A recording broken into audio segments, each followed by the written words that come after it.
Pura Kebo Edan terletak di Desa Pejeng, Kecamatan Tapak Siring, Kabupaten Daerah Tingkat 2 Gianyar.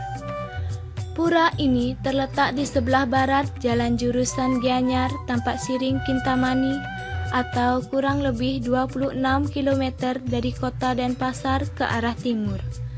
Letak pura ini berhadapan langsung dengan Museum Gedong Arca atau Balai Pelestarian Cagar Budaya Bali.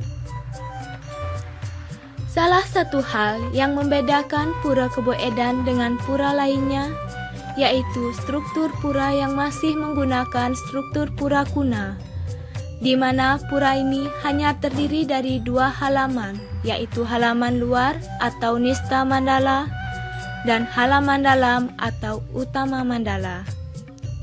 Pada halaman dalam atau Utama Mandala, kita menemukan beberapa tinggalan arkeologi dan beberapa bangunan palinggi.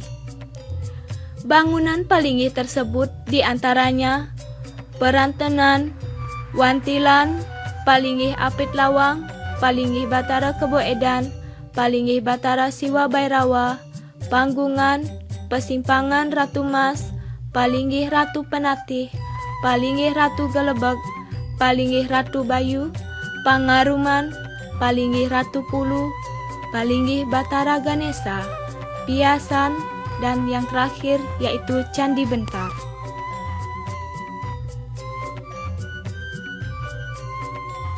Selain itu, pada pura ini terdapat sejumlah artefak berupa arca-arca, di antaranya arca Siwa Bairawa, arca raksasa, arca binatang, dan arca Ganesha.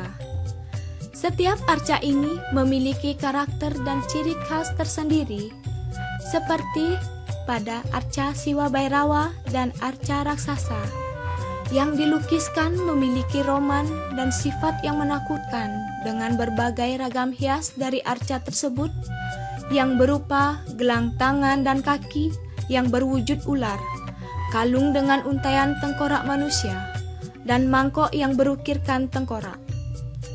Arca-arca ini menimbulkan kesan yang demonis atau keraksasaan yang sangat kental. Hal ini dapat dilihat dari arca Siwa Bairawa yang sedang menari di atas tengkorak manusia. Selain itu, sifat atau kesan demonis tersebut diduga sebagai akibat dari ajaran Tantrayana yang berkembang pada masa itu. Ajaran Tantrayana ini pada mulanya berkembang di Jawa Timur, yaitu pada masa pemerintahan Raja Kertanegara yang berasal dari Kerajaan Singosari. Ajaran ini sampai di Bali akibat adanya ekspansi yang dilakukan Raja Kertanegara ke Bali. Sehingga secara tidak langsung ajaran Tantrayana turut terbawa dan kemudian berkembang pula di Bali. Ajaran Tantrayana khususnya yang berkembang dan mempengaruhi arca Siwa Bairawa maupun arca raksasa ini adalah ajaran Tantrayana aliran kiri atau yang disebut dengan Niwrati, di mana dalam aliran ini, dalam mencapai suatu cita-cita atau kemoksaan dilaksanakan dengan menjalankan pemuasan hawa nafsu duniawi atau menjalankan pancama.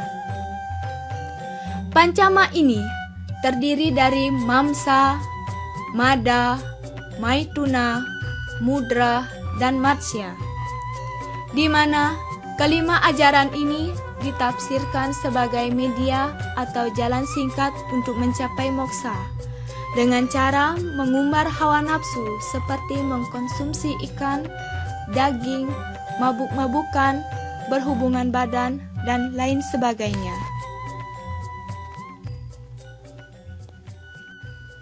Dan hal yang menarik dari Pura Kebo Edan ini adalah penamaannya, di mana bila dilihat dari segi penamaannya, Kebo Edan yang berarti kerbau gila, hal ini kemungkinan besar diambil dari nama sepasang kerbau yang terdapat di depan arca Siwa Bairawa.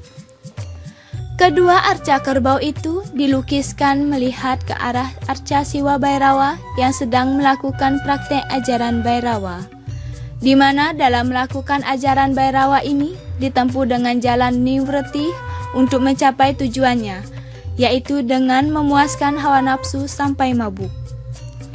Jadi, dari situs peninggalan arkeologi ini, yaitu Pura Kebo Edan, kita dapat mengetahui apa kaitan ajaran Tantrayana dengan benda tinggalan yang terdapat di Pura Kebo Edan ini.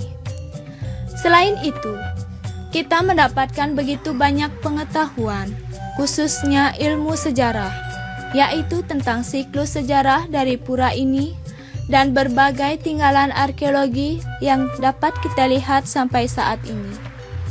Begitu pula ilmu ini akan berguna dan menunjang bagi seorang guru sejarah dalam menyampaikan dan memberikan suatu pengajaran kepada peserta didik nantinya.